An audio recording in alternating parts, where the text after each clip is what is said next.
Noong 333 BC, naganap ang Battle of Issus sa Southern Anatolia sa pagitan ng hukbo ni Alexander the Great at ng Persian Empire ni Darius III.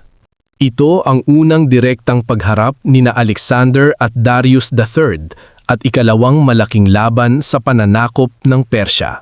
Matapos talunin ang mga Persian satraps sa Granicus, personal lang pinamunuan ni Darius ang kanyang hukbo.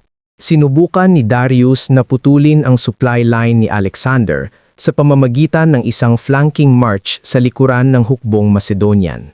Napilitan si Alexander na mag-counter march patungong Issus kung saan nagtagpo ang dalawang hukbo sa tabi ng Pinarus River.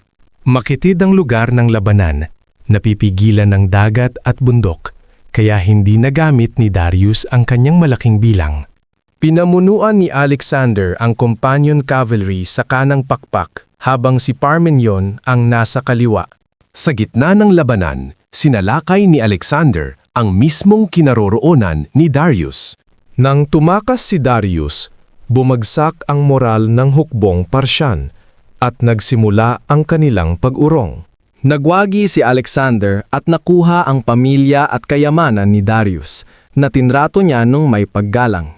Ang tagumpay sa Issus ang nagmarka ng simula ng tuluyang pagbagsak ng kapangyarihan ng Persya. Kung gusto mo ang ganitong mga kwento, huwag kalimutan na mag-like at subscribe.